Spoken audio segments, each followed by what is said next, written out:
Good morning, my dear students. Welcome back to our new class. In the last class, we will discuss about Neolithic age. Now, again we can discuss about the continuation of Neolithic age. In the Neolithic age, human beings began to rear animals for food. They began a settled life for the purpose of cultivation and domestication of animals.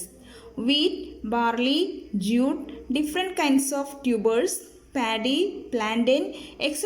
were the major crops of that age. നോക്കാം. അപ്പോൾ നമ്മൾ കഴിഞ്ഞ ക്ലാസ്സിൽ ന്യൂളിത്തിക് ഏജിൻ്റെ ചില പ്രത്യേകതകൾ നമ്മൾ പറഞ്ഞിട്ടുണ്ടായിരുന്നു അല്ലേ. എന്താണ് സെറ്റിൽഡ് ലൈഫ് തുടങ്ങി, കൾട്ടിവേഷൻ തുടങ്ങി, ഇതൊക്കെ നമ്മൾ പറഞ്ഞിട്ടുണ്ടായിരുന്നു. അതിൻ്റെ തുടർച്ചയായിട്ട് തന്നെയാണ് നമ്മൾ പറഞ്ഞുകൊണ്ടിരിക്കുന്നത്. Human beings began to rear animals for food അല്ലേ. അവർ മൃഗങ്ങളെ ഭക്ഷണത്തിന് വേണ്ടിയിട്ട് വേട്ടയാടുവാൻ തുടങ്ങിയിട്ടുണ്ടല്ലോ. അത് നമ്മൾ ഓൾറെഡി കഴിഞ്ഞ ആദ്യം മുതലേ നമ്മൾ കാണുന്നൊരു കാര്യമാണ്. അത് ഇവിടെയും തുടർന്നു പോകുന്നു. They began as A settled life for the purpose of cultivation and domestication of animals അല്ലേ. മാത്രമല്ല ഒരു സെറ്റിൽഡ് ലൈഫ് തുടങ്ങി നമ്മൾ പറഞ്ഞു. എന്തായിരുന്നു അതിന് പ്രധാനപ്പെട്ട റീസൺ എന്തായിരുന്നു? Cultivation and domestication of animals. അവർ വ്യക്തമായിട്ട് മനസ്സിലാക്കി അല്ലേ. അവർ ഒരു റിവർ വാലീസിൻ്റെ അടുത്ത് അവർ സെറ്റിൽഡ് ആയി എന്നൊക്കെ നമ്മൾ കഴിഞ്ഞ ക്ലാസ്സിൽ നമ്മൾ കണ്ടു. കാരണം എന്തായിരുന്നു? എന്തുകൊണ്ടായിരിക്കാം റിവർ വാലീസ് തന്നെ അവർ സെറ്റിൽമെൻറ്റിന് വേണ്ടിയിട്ട് തിരഞ്ഞെടുക്കാൻ കാരണം എന്താണ് അല്ലേ? Fertile soil, availability of water അല്ലേ, ഇതെല്ലാം അതിനുള്ളൊരു കാരണമാണ്. നദിയുടെ സമീപ പ്രദേശങ്ങളിൽ ധാരാളം ജലം ഉണ്ടായിരിക്കും അല്ലേ, ജലത്തിൻ്റെ സമീപ്യം അല്ലെ, availability of water and fertility of soil അല്ലേ, ധാരാളം വിളവും കിട്ടും. ഇതൊക്കെ അവർ മനസ്സിലാക്കിയിട്ടുണ്ടായിരിക്കാം. അതുകൊണ്ടൊക്കെയാണ് അവർ റിവർ വാലീസ് സെറ്റിൽമെൻറ്റിന് വേണ്ടിയിട്ട് അവർ തിരഞ്ഞെടുത്തത്. മാത്രമല്ല ഡൊമസ്റ്റിക്കേഷൻ ഓഫ് ആനിമൽസ്, മൃഗങ്ങളെ ഇണക്കി വളർത്താൻ തുടങ്ങി. അതുപോലെ കൾട്ടിവേഷൻ്റെ ഭാഗമായിട്ട് അതിൻ്റെ ഹെൽപ്ഫുൾ ആവാൻ വേണ്ടിയില്ലേ, അതുമായി ബന്ധപ്പെടുത്തിയിട്ടുള്ള ജോലികളൊക്കെ ഹെൽപ്ഫുൾ ആവാൻ വേണ്ടിയിട്ട് അവർ ഡൊമസ്റ്റിക്കേഷൻ ഓഫ് ആനിമൽസ് തുടങ്ങി അല്ലേ. മൃഗങ്ങളെ ഇണക്കി വളർത്താൻ തുടങ്ങിയ കാര്യങ്ങളൊക്കെ ചെയ്തു. അങ്ങനെ അവർ ഒരു സെറ്റിൽഡ് ലൈഫ് അവർ ആരംഭിച്ചു. അപ്പോൾ സെറ്റിൽഡ് ലൈഫ് ആരംഭിച്ചത് ഏത് പീരീഡിലാണ്? നിയോളിത്തിക് ഏജിലാണ്. അത് പ്രത്യേകം ശ്രദ്ധിക്കണം കേട്ടോ. One of the most important feature of neolithic age is the settled life. Wheat, barley, jute, different kinds of tubers, paddy, plantain etcetera were the major crops of that age അല്ലേ. Wheat നമുക്കറിയാം അല്ലേ, barley, jute, ചണം, different kinds of tubers. Tubers എന്ന് പറഞ്ഞു കഴിഞ്ഞാൽ നമ്മൾ വേര് ഭക്ഷിക്കുന്ന ഐറ്റംസ് ഇല്ലേ, അതിനാണ് നമ്മൾ ട്യൂബേഴ്സ് എന്ന് പറയുന്നത്. പാഡി, പ്ലാന്റൈൻ അല്ലേ, ഇതൊക്കെ അതായത് നെല്ല്, വാഴ, വീറ്റ്, ഗോതമ്പ്, ബാർലി നിങ്ങൾ കേട്ടിട്ടില്ലേ ബാർലി, അതുപോലെ ജ്യൂട്ട്, ചണം തുടങ്ങിയ പലതരത്തിലുള്ള ധാന്യങ്ങളും കിഴങ്ങ് വർഗ്ഗങ്ങളും ഇവയെല്ലാം അവരല്ലേ ട്യൂബേഴ്സ്, കിഴങ്ങ് വർഗ്ഗങ്ങൾ അല്ലേ, വേര് ഭക്ഷണമാക്കുന്നവ, അതാണ് കിഴങ്ങ് വർഗ്ഗങ്ങൾ അല്ലെങ്കിൽ ട്യൂബേഴ്സ് എന്നൊക്കെ പറയും നമ്മൾ. ഇതെല്ലാം അവർ ഭക്ഷണത്തിനായിട്ട് ഉപയോഗിക്കാൻ തുടങ്ങി. ഇവയെല്ലാം ആ കാലഘട്ടത്തിൽ അവർ കൃഷി ചെയ്തിരുന്ന പ്രധാനപ്പെട്ട ക്രോപ്സ് ഇവയെല്ലാമായിരുന്നു. Then prepare a flowchart that depict the progress of human beings from food gatherers to food producers. ഇത് നിങ്ങൾ ചെയ്യേണ്ട അല്ലെങ്കിൽ ആൻസർ ചെയ്യേണ്ടതുണ്ടോ? പ്രിപ്പയർ എ ഫ്ലോ ചാർട്ട്, ഒരു ഫ്ലോ ചാർട്ട് തയ്യാറാക്കുക. എന്തിനെ ബേസ് ചെയ്തിട്ട്? The progress of human beings from food gatherers to food producers. അപ്പം നമ്മൾ പാലിയോളിത്തിക് ഏജിൽ നമ്മൾ കണ്ടു അവരുടെ പ്രധാനപ്പെട്ട ജോലി എന്ന് പറയുന്നതാണ് food gathering, hunting and food gathering ആയിരുന്നു അല്ലേ. ഭക്ഷണം തേടി നടക്കുകയായിരുന്നു. ആ സമയത്ത് അവരെന്തൊക്കെയാണ് ഭക്ഷിച്ചിരുന്നത് നമ്മൾ വ്യക്തമായിട്ട് നമ്മൾ കണ്ടു. അത് കഴിഞ്ഞിട്ട് മിസോളിത്തിക് ഏജിലേക്ക് വന്നപ്പോഴും വലിയ ഡിഫറൻസ് ഒന്നും ഉണ്ടായിട്ടില്ല. എന്നാലും ഏകദേശം അതേ ഒരു കാര്യങ്ങൾ തന്നെയാണ് അവർ ഫോളോ ചെയ്തത്. എന്നാൽ നിയോളിത്തിക് ഏജിലേക്ക് വന്നപ്പോൾ ടോട്ടലി ഡിഫറെൻ്റ് അല്ലേ, എൻ്റെ ഡിഫറൻസ് ആണ് സംഭവിച്ചുകൊണ്ടിരുന്നത്. അവർ ആ ഫുഡ് ഗ്യാദറിങ് എന്നുള്ളത് മാറിയിട്ട് അവരെന്ത് ചെയ്തു? ഫുഡ് പ്രൊഡ്യൂസേഴ്സായി അല്ലേ. അവരൊരു കൾട്ടിവേഷൻ ആരംഭിക്കുകയാണ്. അപ്പോൾ ആ വന്ന ചേഞ്ചസിനെ ഒരു ഫ്ലോ ചാർട്ട് രൂപത്തിൽ തയ്യാറാക്കി എഴുതുക. ഇത് എല്ലാവരും ഇത് തയ്യാറാക്കി എഴുതണം. വളരെ കുറച്ച് പേര് മാത്രമാണ് എനിക്ക് ഡെയിലി അല്ലെങ്കിൽ അപ്ഡേറ്റ് ആയിട്ട് ഹോംവർക്ക് ചെയ്തു തരുന്നവർ കേട്ടോ. ഞാൻ പ്രത്യേകം അവരുടെ പേര് നോട്ട് ചെയ്തിട്ടുണ്ട്. ഇല്ലാത്തവരുടെ പേരും ഞാൻ നോട്ട് ചെയ്യുന്നുണ്ട്. അത് പ്രത്യേകം ഞാൻ ശ്രദ്ധിക്കുകയാണ്. ഏകദേശം 40ഓളം കുട്ടികൾ 8ാം ക്ലാസ്സിലുണ്ട്. അതിൽ 10ഓളം കുട്ടികൾ മാത്രം മാത്രമേ എനിക്ക് ആൻസർ എഴുതി അയച്ചിട്ടുള്ളൂ. കേട്ടല്ലോ. ബോയ്സിൽ നിന്ന് ആകെ 2 പേര് ആണ് അയച്ചിട്ടുള്ളത്. അത് അയച്ചവരാരാണെന്ന് അവർക്ക് തന്നെ അറിയുന്നുണ്ടായിരിക്കാം. ഞാനിപ്പോൾ പറയുന്നില്ല അവരുടെ പേര്. സോ അടുത്ത ക്ലാസ്സിൽ ഞാൻ അതും അനൗൺസ് ചെയ്യും. അതുകൊണ്ട് കൃത്യമായിട്ട് എല്ലാവരും എഴുതി അയക്കുക. ഓക്കെ. ഗേൾസിൽ കുറച്ച് പേരൊക്കെ എനിക്ക് സ്ഥിരമായിട്ട് എഴുതി അയക്കുന്നവരുണ്ട്, എങ്കിലും കുറവാണ്. ആകെ 6-7 പേര് മാത്രമാണ് ഇതേവരെ എനിക്ക് എഴുതി അയച്ചിട്ടുള്ളൂ. സോ ബോയ്സിൽ നിന്ന് 2 പേര്. അതുകൊണ്ട് ഞാൻ അടുത്ത ക്ലാസ്സിൽ എല്ലാവരെയും ഞാൻ പൊക്കും. എഴുതിയവരുടെ പേര് ഞാൻ, അതായത് ആൻസർ എഴുതി അയച്ചവരുടെ പേര് അടുത്ത ക്ലാസ്സിൽ ഞാൻ പറയും. ഓക്കെ. അതുകൊണ്ട് പ്രത്യേകം ശ്രദ്ധിക്കുക. ഈ നോട്ട്സ് കൃത്യമായിട്ട് എഴുതുക. Now listen here. Okay. Haven't you heard the Idakal caves? Where it is located? Idakal is a major Neolithic site in Kerala. Observe the given pictures. What all can you identify? Listen here. This is something related with Idakal caves. അല്ലേ? നിങ്ങൾ Edakkal caves എന്ന് കേട്ടിട്ടുണ്ടോ? Edakkal caves എന്ന് പറയുന്നത് വയനാട് ജില്ലയിൽ സ്ഥിതി ചെയ്യുന്ന ഒരു നിയോലിത്തിക് സൈറ്റാണ് കേട്ടോ.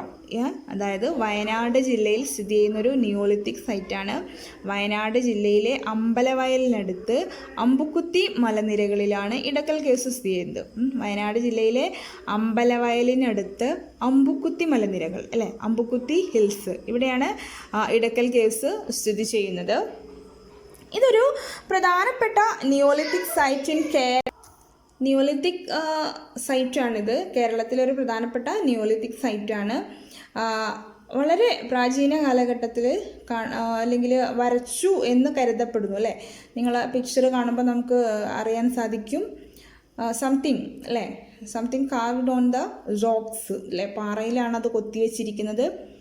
എന്തൊക്കെയാണ് അതിൻ്റെ ഒരു ഫീച്ചേഴ്സ് എന്ന് പറഞ്ഞ് നോക്കിയേ. എന്താണ് അതൊരു, ഇതിൽ നമുക്ക് എന്തൊക്കെയാണ് കാണാൻ സാധിക്കുന്നത് കാണുന്നുണ്ടോ നിങ്ങൾ? നമുക്ക് വ്യക്തമായിട്ട് കാണാൻ സാധിക്കുന്നുണ്ട്. എന്തൊക്കെയാണ് അതിൽ നമുക്ക് കാണാൻ സാധിക്കുന്നത്? എ വീൽഡ് കാർട്ട് അല്ലേ, ഒരു വീൽഡ് കാർട്ട് നമുക്കതിൽ കാണാൻ സാധിക്കുന്നുണ്ട്. Then figures of A dancing human being അല്ലേ, ഒരു നൃത്തം ചെയ്യുന്നതിൻ്റെ ഒരു ചിത്രം നമുക്കതിൽ കാണാൻ സാധിക്കുന്നുണ്ട്. ഒരു നൃത്തം ചെയ്യുന്നു എന്ന് കരുതപ്പെടുന്ന ഒരു ചിത്രം കാണാൻ സാധിക്കുന്നുണ്ട്. Then something related with geometric അല്ലെ ഫീച്ചേഴ്സ്, അല്ലെങ്കിൽ ജിയോമെട്രിക് ഷേപ്സ് അല്ലെ, ജിയോമെട്രിക്കൽ സയൻസ് എന്നൊക്കെ വേണ്ടി നമുക്ക് അതിനെ പറയാൻ സാധിക്കും. In those days, wheels are used to carry goods from one place to another.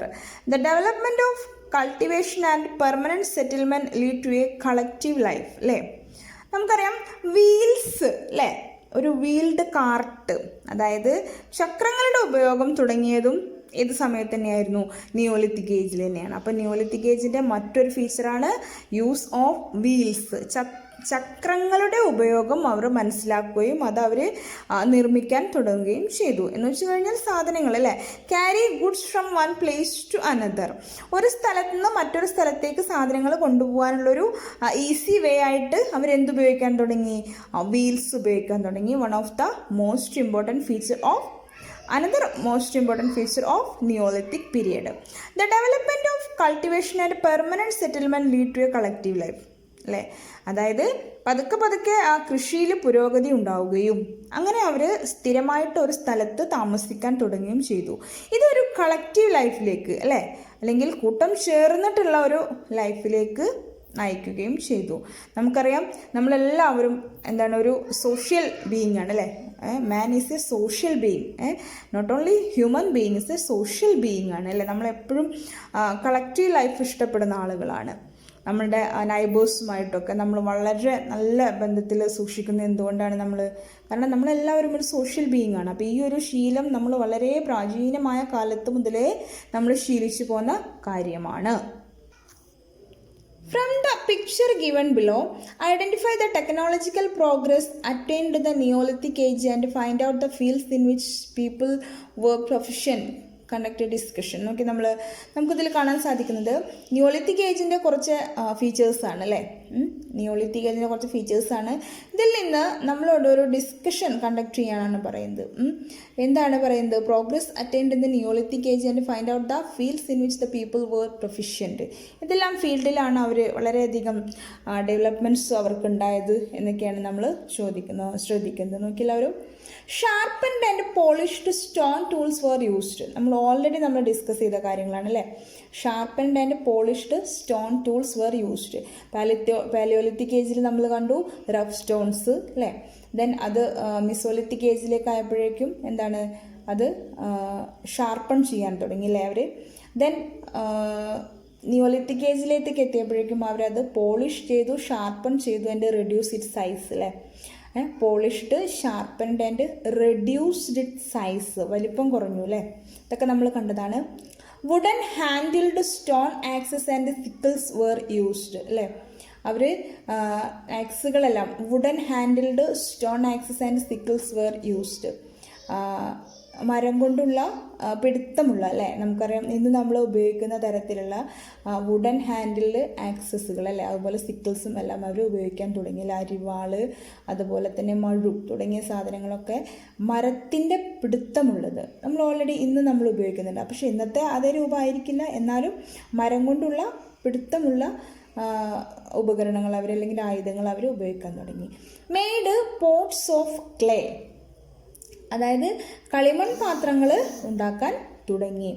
Wooden wheels were used for making pottery, അതായത് കളിമൺ പാത്രം ഉണ്ടാക്കുവാൻ വേണ്ടിയിട്ട് അവർ എന്തുപയോഗിക്കാൻ തുടങ്ങി? വുഡൻ വീൽസ്, അതായത് മരം കൊണ്ടുള്ള ചക്രങ്ങൾ അല്ലെ, കുശവൻ്റെ ചക്രം എന്ന് പറഞ്ഞിട്ടില്ലേ നിങ്ങൾ, ആ ഒരു സംഭവം അവർ ഉപയോഗിക്കാൻ തുടങ്ങി. Raft were used for water transportation, ചങ്ങാടങ്ങൾ അവർ ഉപയോഗിക്കാൻ തുടങ്ങി. Ornaments were made of stone, wood and bone, അതായത് ആഭരണങ്ങൾ നിർമ്മിക്കാൻ തുടങ്ങി അവരല്ലേ. മരങ്ങൾ കൊണ്ട്, കല്ലുകൾ കൊണ്ട്, എല്ലൊക്കെ ഉപയോഗിച്ചിട്ട് അവർ ആഭരണങ്ങൾ അവർ ഉപയോഗിക്കാൻ തുടങ്ങി. Ploughshare and spade were made of woods അല്ലേ. പ്ലോട്ട്ഷെയർ നമ്മൾ കലപ്പ എന്ന് പറയില്ലേ, കലപ്പ, അതുപോലെ തന്നെ കൈക്കോട്ട്, ഇവയെല്ലാം ഉപയോഗിച്ചു. നിങ്ങൾ ഇപ്പോൾ നമുക്കത് ആക്ച്വലി ഇങ്ങനൊരു സംഭവം നമുക്ക് കാണാൻ സാധിക്കില്ല. കുറച്ച് മുൻപ് ഒക്കെ ആണെന്നുണ്ടെങ്കിൽ ഇപ്പം നമ്മൾ ട്രാക്ടറൊക്കെ ഉപയോഗിച്ചിട്ടാണ് നമ്മൾ നിലം ഉഴുത് മറിക്കുന്നത് അല്ലേ. എന്നാൽ കുറച്ചു കാലങ്ങൾക്ക് മുൻപ് നിങ്ങൾ കാളകളെ ഉപയോഗിച്ചിട്ട് ഉഴുത് മറിക്കുന്ന ഒരു സിസ്റ്റം ഉണ്ടായിരുന്നു. ആ സമയത്ത് ഈ കാളകളുടെ പുറകിൽ മണ്ണ് ഉഴുതുമറിക്കാൻ വേണ്ടിയിട്ട് ഉപയോഗിക്കുന്ന ഒരു ഉപകരണമുണ്ട്. അതിനാണ് നമ്മൾ പ്ലോട്ട്ഷെയർ എന്ന് പറയുന്നത് അല്ലേ. അതുപോലെ തന്നെ സ്പേഡ്, കൈക്കോട്ട്, ഇവയെല്ലാം എന്തുകൊണ്ട് ഉണ്ടാക്കിയിരുന്നു? ഇവയെല്ലാം മരം കൊണ്ട് ഉണ്ടാക്കിയിരുന്നു അവർ. Then harpoons and fishing hooks were used for fishing. Harpoons and fishing hooks, ചാട്ടുളി എന്ന് പറയും നമ്മൾ. അതുപോലെ ഫിഷിംഗ് ഹുക്സ്, നമ്മൾ മീൻ പിടിക്കാൻ വേണ്ടിയിട്ട് നിങ്ങളൊക്കെ ചൂണ്ടയിടില്ലേ, അങ്ങനെയുള്ള ചൂണ്ട അല്ലേ, അതൊക്കെ അവർ ഉപയോഗിച്ചിരുന്നു അല്ലെങ്കിൽ നിർമ്മിച്ചിരുന്നു. Clothes woven out of jute fibre were sewing use needles fashioned from bones അല്ലേ. അവർ ജ്യൂട്ട് ഉപയോഗിച്ചിട്ട് വസ്ത്രം നെയ്തെടുക്കുന്നു അല്ലേ. ജ്യൂട്ട് നാരില്ലേ, ചണം ഉപയോഗിച്ചില്ലേ, ചണനാര് ഉപയോഗിച്ചിട്ടുള്ള വസ്ത്രങ്ങൾ അവർ നെയ്തെടുത്തിരുന്നു അല്ലേ. അങ്ങനെ അവർക്ക് ആ ഒരു ഫാഷനൊക്കെ അറിയുന്ന അല്ലെങ്കിൽ അതൊക്കെ അവർക്ക് വശമുണ്ടായിരുന്നു. നേരത്തെ തന്നെ നമ്മൾ പഠിച്ചിട്ടുണ്ട് ബോൺസ് ഉപയോഗിച്ചിട്ട് അവർ നീഡിൽസ് നിർമ്മിച്ചിരുന്നു എന്നല്ലേ. അത് ആ ഒരു സിസ്റ്റം ഇപ്പോഴും അവർ തുടർന്ന് കണ്ടിന്യൂ ചെയ്തു അല്ലേ. ബോൺസ് ഉപയോഗിച്ചിട്ട് അവരെന്ത് നിർമ്മിച്ചിരുന്നു? നീഡിൽസ് അല്ലേ. അപ്പോൾ ആ ഒരു നെയ്ത്ത് എന്ന് പറയുന്ന ആ ഒരു സിസ്റ്റം അവർക്ക് നേരത്തെ തന്നെ അറിയാമായിരുന്നു. അപ്പോൾ ഇതെല്ലാം നമ്മൾ നിയോളിത്തിക് ഏജിൻ്റെ ഫീച്ചേഴ്സായിട്ടാണ് നമ്മൾ കാണുന്നതല്ലേ. അപ്പോൾ നിങ്ങൾ ഇതെല്ലാം വളരെ വ്യക്തമായിട്ട് തന്നെ നിങ്ങൾ എഴുതണം. ഇതെല്ലാം നിയോളിത്തിക് ഏജിൻ്റെ മാത്രം ഫീച്ചേഴ്സാണ്. അതുപോലെ തന്നെ ഇതിന് പുറമെ നേരത്തെ നമ്മൾ ഡിസ്കസ് ചെയ്ത കാര്യങ്ങളും കൂടി നിങ്ങൾ ഉൾപ്പെടുത്തണം കേട്ടോ. അപ്പോൾ നിയോളിത്തിക് ഏജിൻ്റെ ഫീച്ചേഴ്സ് എന്താണെന്ന് ചോദിച്ചു കഴിഞ്ഞാൽ ഇത്രയും നിങ്ങൾ എഴുതണം. അതോടൊപ്പം തന്നെ നമ്മൾ നേരത്തെ വളരെ മോസ്റ്റ് ഇമ്പോർട്ടൻ്റ് ആയിട്ട് നമ്മൾ പറഞ്ഞ വേറെയും കുറച്ച് കാര്യങ്ങളല്ലേ, settled life and the cultivation തുടങ്ങിയ കാര്യങ്ങളൊക്കെ, അതും കൂടെ നിങ്ങൾ ഉൾപ്പെടുത്തിയിട്ട് വേണം നിയോളിത്തിക് ഏജിൻ്റെ ഫീച്ചേഴ്സ് നിങ്ങൾ എഴുതുവാൻ. Now listen, the village The Lake village in Switzerland are another example for the technological progress attained by the Neolithic man. These dwelling in the lake were constructed using logs, animal skin and mud. Wall and houses built of stone in the Neolithic age were discovered from Jericho in Palestine. അതുപോലെ തന്നെ അവരുടെ technological അഡ്വാൻസ്മെൻറ്റിൻ്റെ ഒരു ഉദാഹരണമാണ് ഇനി നമ്മൾ കാണാൻ പോകുന്നത് ലേക്ക് village in Switzerland. അതായത് സ്വിറ്റ്സർലൻഡിലുള്ള ഒരു തടാകത്തിലുള്ളൊരു വീട് അല്ലേ, അല്ലെങ്കിൽ ഒരു ഗ്രാമം, തടാക ഗ്രാമം എന്ന് വേണമെങ്കിൽ നമുക്ക് പറയാം. അവരുടെ ഒരു ടെക്നോളജിക്കൽ പ്രോഗ്രസ്സിൻ്റെ one of the most important എക്സാമ്പിളാണ് ഈ നമ്മൾ കാണുന്നത് അല്ലേ. Dwelling in the lake were constructed using logs. അതായത് അവർ എന്താ പറയുന്നത്, നമ്മൾ ലേക്കുകൾ, തടാകങ്ങളിലെല്ലാം തന്നെ അല്ലേ ഡ്വെല്ലിംഗ് നടത്തിയിട്ടല്ലേ, നമ്മളെന്താ പറയുക, തുരങ്കങ്ങൾ ഡ്വെല്ലിംഗ് നടത്തുക എന്ന് പറയില്ലേ നമ്മൾ. അപ്പോൾ അവർ ഈ ലേക്കിലെല്ലാം തന്നെ താമസിക്കുവാൻ വേണ്ടിയിട്ടില്ലേ, ഡ്വെല്ലിംഗ് എന്ന് പറഞ്ഞു കഴിഞ്ഞാൽ നമ്മൾ താമസിക്കാൻ വേണ്ടിയിട്ട് കയ്യേറുന്ന ആ ഒരു പ്രക്രിയ അല്ലേ. അപ്പോൾ അവർ താമസിക്കാൻ വേണ്ടിയിട്ട് അല്ലെങ്കിൽ വീടുകൾ പണിയാൻ വേണ്ടിയിട്ട് ലേക്കുകൾ, തടാകങ്ങളെല്ലാം തന്നെ അവർ ഉപയോഗിച്ചിരുന്നു. അപ്പോൾ അതിന് അതിൻ്റേതായിട്ടുള്ള ഒരു ബേസ്മെൻറ്റ് ഫ്ലോറൊക്കെ പണിതിട്ട് അതിൻ്റെ മുകളിലാണ് അവർ എന്ത് ചെയ്തിട്ടുള്ളത്, ലേക്സിൽ അവർ വില്ലേജുകൾ അല്ലെ ഒരുപാട് വീടുകൾ നമുക്ക് കാണാൻ സാധിക്കുന്നുണ്ട്. ഇതെല്ലാം അവർ പണിതിട്ടുള്ളത്. അപ്പോൾ അവർ അതിന് വേണ്ടിയിട്ടുള്ള ആ ബേസ്മെൻറ്റ്, അതാണ് അവരുടെ ടെക്നോളജിക്കൽ അഡ്വാൻസ്മെൻറ്റ് എന്ന് പറഞ്ഞത് അല്ലേ. അപ്പോൾ നമുക്കറിയാം വെള്ളത്തിലാണ് അവർ വീടുണ്ടാക്കുന്നത്. അപ്പോൾ ആ വെള്ളത്തിൽ വീട് പണിയാൻ വേണ്ടിയിട്ടുള്ള ആ ഒരു അവരുടെ ആ ബേസ്മെൻറ്റ് പണിയുന്നതാണ് അവരുടെ ടെക്നോളജിക്കൽ അഡ്വാൻസ്മെൻറ്റ് എന്ന് നമ്മൾ ഉദ്ദേശിച്ചത്. These dwelling in the lake were constructed using logs, animal skin അല്ലേ, ലോഗ്സ്, അതുപോലെ ആനിമൽ സ്കിൻ ആൻഡ് മഡ്, വലിയ വലിയ മരക്കഷ്ണങ്ങൾ, അതുപോലെ തന്നെ മൃഗങ്ങളുടെ തോല്, അതുപോലെ മഡ് എന്ന് വെച്ച് കഴിഞ്ഞാൽ കളിമണ്ണ് അല്ലേ, കളിമണ്ണ്, ഇവയെല്ലാം ഉപയോഗിച്ചിട്ടാണ് അവർ എന്ത് നിർമ്മിച്ചിട്ടുള്ളത്, ആ വില്ലേജുകൾ നിർമ്മിച്ചിട്ടുള്ളത്. Walls and houses built of stone in the neolithic age. അതുപോലെ തന്നെ വാൾസുകൾ, മതിലുകൾ അല്ലെങ്കിൽ ചുമരുകളെല്ലാം തന്നെ അവർ കല്ല് ഉപയോഗിച്ചിട്ടാണ് പണിതിട്ടുള്ളത്. Neolithic age were discovered from Jericho in Palestine അല്ലേ. അപ്പോൾ നമ്മൾ പാലസ്തീനിലെ ജെറിക്കോ എന്ന് പറയുന്ന സ്ഥലത്ത് നിന്ന് കണ്ടെത്തിയിട്ടുള്ള ഈ നിയോലിത്തിക് സൈറ്റിൽ നമുക്ക് എന്താണ് കാണാൻ സാധിക്കുന്നത്, അവർ കല്ല് ഉപയോഗിച്ചിട്ട് നിർമ്മിച്ച ചുമരുകളും വീടുകളും എല്ലാം നമുക്കവിടെ കാണാൻ സാധിക്കുന്നുണ്ട്. The transformation that began in the Mesolithic age developed further in the Neolithic age. Identify them from the unit and prepare note on it. The transformation that began in the Mesolithic age developed further the Neolithic age. അതായത് Neolithic ഏജിലെ അതിൻ്റെ തന്നെ തുടർച്ചയാണ് ഏതിൽ സംഭവിച്ചിട്ടുള്ളത്, മിസോളിത്തിക് ഏജിൻ്റെ തുടർച്ചയായിട്ട് തന്നെയാണ് Neolithic age സംഭവിച്ചിട്ടുള്ളത്. നമുക്ക് എന്തെല്ലാം കാര്യങ്ങളാണ് ഇതിൽ നിന്ന് മനസ്സിലാക്കാൻ സാധിക്കുന്നത് അല്ലേ. തീർച്ചയായും നിയോളിത്തിക് ഏജ് എന്ന് പറയുന്നത് മിസോളിത്തിക് ഏജിൻ്റെ ഒരു തുടർച്ച തന്നെയാണ്. അത് കൃത്യമായിട്ട് നമുക്ക് എങ്ങനെ ഈ ചാപ്റ്ററിൽ നിന്ന് മനസ്സിലാക്കാൻ സാധിക്കുന്നു. അപ്പോൾ നോക്കി നമ്മൾ ഒരു ഏറ്റവും സിമ്പിളായിട്ടുള്ളൊരു എക്സാമ്പിൾ എടുക്കാം നമുക്ക്. അതിപ്പോൾ നമുക്ക് അവരുടെ ടൂൾസിൻ്റെ, വെപ്പൺസിൻ്റെ കാര്യം തന്നെ എടുക്കാം. പാലിയോളിത്തിക് ഏജിൻ്റെ തുടർച്ചയായിട്ട് തന്നെയാണ് നമ്മൾ മിസോളിത്തിക് ഏജിൽ കണ്ടത് അല്ലേ. റഫ് സ്റ്റോൺസ് ആയിരുന്നു ആദ്യം ഉപയോഗിച്ചത്, പിന്നീട് അവരെന്ത് ചെയ്തു, ആ റഫ് എന്നുള്ളത് മാറ്റിയിട്ട് അവർ ഷാർപ്പൺ ചെയ്തു അല്ലേ. അത് നിയോളിത്തിക് ഏജിലേക്ക് വന്നപ്പോൾ അവർ പോളിഷ് ചെയ്തു, പിന്നെ അതിൻ്റെ സൈസും റെഡ്യൂസ് ചെയ്തു അല്ലേ. അത് നമുക്ക് വ്യക്തമായിട്ട് കാണാൻ സാധിക്കുന്നൊരു കാര്യമാണ്. അപ്പോൾ അതിനെ എക്സ്പ്ലെയിൻ ചെയ്ത് നിങ്ങൾ എഴുതി കഴിഞ്ഞാൽ ഇതിൻ്റെ ആൻസറായി കേട്ടോ. അടുത്ത സ്ട്രെച്ച് നിങ്ങൾ ജാർമോ അല്ലേ, Jarmo in northern Iraq is an important site that provides evidence for the life in the Neolithic age. The ruin of several mud huts have been discovered here. These huts had stone foundations, sun-dried brick walls and sun-dried mud roofs. The people of Jarmo engaged in agriculture. They stored food grains and exchanged the same. ഇതാണ് നമ്മൾ കാണുന്ന Jarmo വില്ലേജിൻ്റെ ഒരു ചിത്രം എന്ന് പറയുന്നത്. എവിടെയാണ് ഈ Jarmo village നമുക്ക് കാണാൻ സാധിക്കുന്നത്? ഇറാഖിൽ അല്ലേ, പ്രസൻറ്റ് ഇറാഖിലാണ് നമുക്കിത് കാണാൻ സാധിക്കുന്നത്. നിയോളിത്തിക് ഏജിനെ കുറിച്ച് പ്രധാനമായിട്ട് നമുക്ക് എവിഡൻസ് തരുന്നൊരു സ്ഥലമാണ് ഇറാഖിലെ ജാർമോ എന്ന് പറയുന്ന ഏരിയ. ഇവിടെ നമുക്ക് ധാരാളം ruins of several mud huts have been discovered അല്ലേ. മണ്ണുകൊണ്ട് നിർമ്മിച്ച അല്ലെങ്കിൽ കളിമണ്ണ് കൊണ്ട് നിർമ്മിച്ച ധാരാളം വീടുകൾ നമുക്ക് ഇവിടുന്ന് കണ്ടെത്താൻ സാധിച്ചിട്ടുണ്ട്.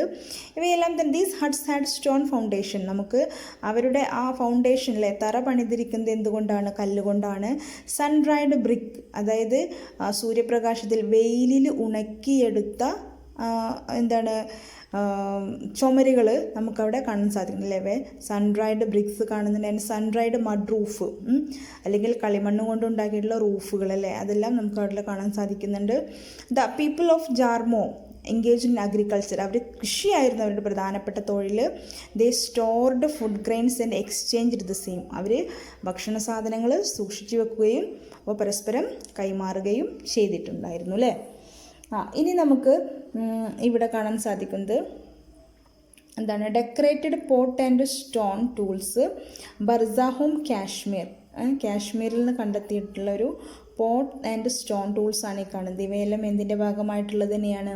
നിയോളിത്തിക് ഏജിൻ്റെ ഭാഗമായിട്ട് ഉള്ളത് തന്നെയാണ്. ദെൻ നമ്മളിനി കാണുന്നത് പ്രധാനപ്പെട്ട നിയോളിത്തിക് സൈറ്റ്സ് ആണ്. ഇതിനെക്കുറിച്ച് നമ്മൾ വ്യക്തമായിട്ട് ഞാൻ അടുത്ത ക്ലാസ്സിൽ എടുത്തുതരാം. അപ്പോൾ ഇന്നത്തെ ക്ലാസ് നമ്മളവിടെ വൈൻഡപ്പ് ചെയ്യാണ്. നന്നായിട്ട് വായിക്കുക കേട്ടോ. ഓക്കെ, അപ്പോൾ ഞാൻ തന്ന ക്വസ്റ്റ്യൻ്റെയൊക്കെ ആൻസർ കൃത്യമായിട്ട് എഴുതുക. ഒരു ക്വസ്റ്റ്യൻ ഇതാണ്: the transformation that began in the mesolithic age developed further in the neolithic age. Identify them from the unit and prepare a note on it. Okay, അപ്പോൾ അത് കൃത്യമായിട്ട്.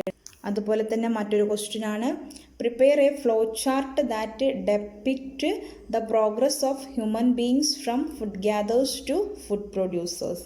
അതിൻ്റെ ആൻസർ എഴുതുക. Then next question: what are the features of neolithic age.